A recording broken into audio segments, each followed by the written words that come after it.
tao bông có đi làm cái tao bye byeมาเตโมเป็ด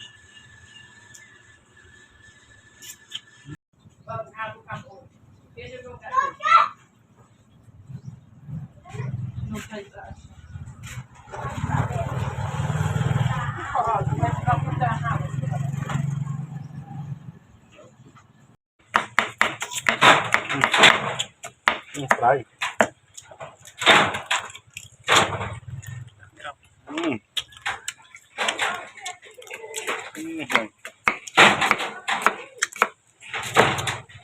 มันจะปกติอย่างนั้น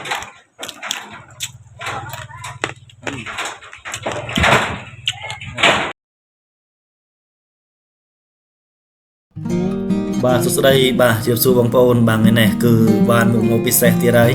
បាទដោយសារព្រឹកមិញមកប្រពន្ធខ្ញុំគាត់ទិញក្តាមបានប្រហែលជាច្រើនដែរបងប្អូន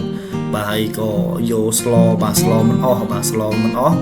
បាទអញ្ចឹងក៏យកមកធ្វើក្តាមប្រៃបងប្អូនមកក្តាមប្រៃថ្ងៃមិញណាបាទធ្វើពីថ្ងៃមិញឥឡូវនេះគឺហូបបានហើយបាទដោយសារមេឃវាក្តៅមកហើយជា2ម៉ោងយើងយកហាលណាបងប្អូនបាទអញ្ចឹងឥឡូវនេះគឺហូបបានហើយបាទសារក្តាមយើងទូចដែរអញ្ចឹងណាបាទអញ្ចឹងក៏ហែកហូបពេលល្ងាចបងប្អូនអើយបាទគឺខានហូបយូរហើយបាទក្តាមប្រៃបាទហើយក៏ជាចំណងចំណូលចិត្តខ្ញុំដែរបាទហើយ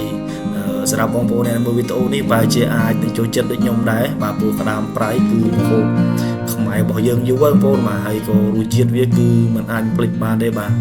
ប្រៃផ្អែមប្រេះផ្អែមជូរអីហ្នឹងបាទហឹលបាទគឺ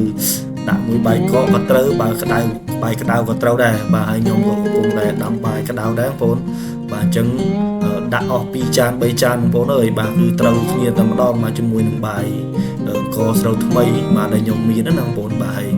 ដាក់មកគឺជ្រះតែម្ដងមក1ចាន2ចានបាទវិធីធ្វើគឺមិនងាយមិនពិបាកទេបងប្អូនបាទដូចបងប្អូនបានឃើញអញ្ចឹងបាទគឺយើងគាត់ថាយើងត្រាំកាលខ្ញុំនៅក្មេងបាទខ្ញុំធ្លាប់ធ្វើបាទគឺមិនមានទឹកត្រីអីទេបងប្អូនបាទគឺយើងដាក់តែអំបិលបាទអំបិលដាក់ក្តាមទៅហើយដាក់ជាមួយតាខ្ទឹមសបន្តិចទៅបាទក៏លុកយកក៏លុកឡើងបាទយកទៅហាលថ្ងៃទៅក៏ឆ្អិតក៏វារួចរាល់តែម្ដងណាបាទហើយយើងទុកវាតែមួយថ្ងៃមួយយប់អីទៅគឺចាប់ផ្ដើមហូបបានហើយបាទហើយយើងយកវាមកលាយគ្រឿងបែបហ្នឹងបងប្អូនបាទគឺងាយទេបាទគឺមិនពិបាកទេយើងហែកវាបែបហ្នឹងហើយយើងដាក់ម្ទេសបាទដាក់ជាមួយនឹងជីក្រហមបងប្អូនបាទជីក្រហមរបស់យើងហ្នឹងបាទយើងដាក់ខ្ទឹមសបន្តិចទៅបាទហើយយើងចំបាច់ជាមួយនឹងក្រូចឆ្មាទៅបាទបើថាវាប្រៃពេកយើងថែមស្ករបន្តិចទៅបាទស្ករប៊ីចេងហ្នឹងឯងបាទដាក់ប៉ុណ្្នឹងទៅគឺបាទដបិលជាតិតែម្ដងបងប្អូនបាទនឹងហើយហូបញិចមិញមកគាត់ណាវាយសលេងនេះទៀតក្រឹតតែចង់ហូបម្ដងទៀតបងប្អូនបាទនឹងហើយចិនស្លឹកជីរបស់យើងនេះយើងដាក់រៀងច្រើនទៅដើម្បីឲ្យវាឆ្ងាញ់ណាបងប្អូនបាទហើយក្រូចឆ្មាក៏យើងដាក់រៀងជូរតិចដែរបាទដោយសារកណ្ដាលប្រៃវាប្រៃអញ្ចឹងបាទបើសិនជាយើងដាក់ក្រូចឆ្មាតិចពេកបាទវាអត់កាត់ជាតិប្រៃទេបាទអញ្ចឹងគឺយើងដាក់ឲ្យវាជ្រិចច្រើនតិចទៅបាទដើម្បីឲ្យវារសជាតិឆ្ងាញ់ហ្នឹងបងប្អូនបាទហើយបងប្អូនណាខ្លះដែលឃ្លានក្តាមប្រៃបងប្អូនបាទអញ្ចឹងខាងតំបន់ខ្ញុំនេះចាប់ផ្ដើមមានហើយបងប្អូនបាទក្តាមគឺខ្លាញ់ពេញស្នូកបាទដោយសារព្រឹកមិញគឺប្រពន្ធខ្ញុំគាត់យកមកស្លំជូរក្តាមបងប្អូនបាទស្លំជូរក្តាមហ្នឹងយើងដាក់ជាមួយនឹងខ្លាញ់ក្តាមហ្នឹងឯងបាទហើយបងប្អូនអើយបាទព្រឹកមិញគឺឆ្ងាញ់តែម្ដងបាទដោយសារខ្លាញ់វាច្រើនបាទខ្លាញ់វាច្រើនបាទទឹកសម្លយើងក៏វារងខាប់បាទខាប់តែម្ដងណាបាទកណាទឹកស្លឡើងខំអញ្ចឹងគឺជារសបាទគឺទៅបែរតែម្ដងបាទមួយឈ្ងុបតែម្ដងបាទហើយហូបទៅបាទតែជាអស់2ចានបាទហើយងាកនេះបាទបានក្តាមប្រៃទៀតបាទបែរជាអស់3ចានបាទងាកនេះបាទអញ្ចឹងវីដេអូនេះបាទផ្ញើដល់បងប្អូនអ្នកដែលចូលចិត្តក្តាមប្រៃបងប្អូនបាទគឺបងប្អូនអាចធ្វើហូបបានបាទគឺធានារសជាតិថាឆ្ងាញ់បាទឆ្ងាញ់ទៀតហើយបាទហើយជាអង្គពលមកខែនេះគឺអត់ទាន់មានគេបាញ់ថ្នាំទេបាទអញ្ចឹងគឺក្តាមរបស់យើងគឺស្រែ 100% បាទអត់មានថ្នាំអីទេបាទព្រោះក្តាមប្រៃនេះក៏វាមានហានិភ័យដែរបងប្អូនបាទបើសិនជាតិចទៀតបាទតិចទៀតស្រូវដែលដុះច្រើនតិចគេបាញ់ថ្នាំបាញ់អីហ្នឹងក៏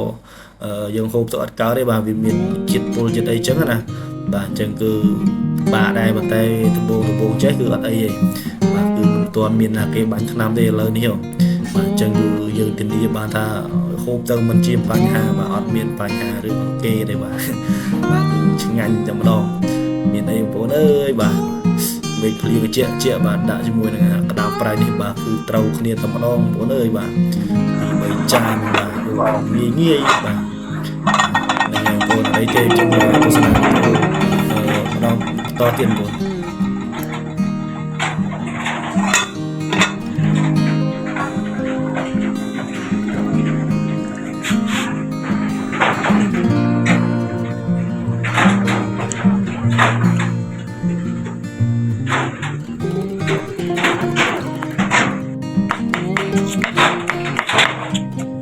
Đấy.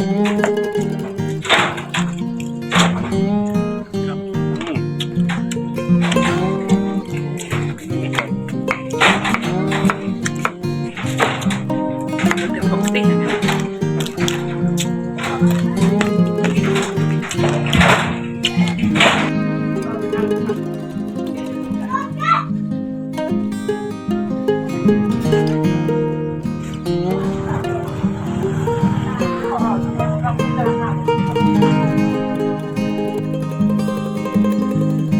Tao không có đi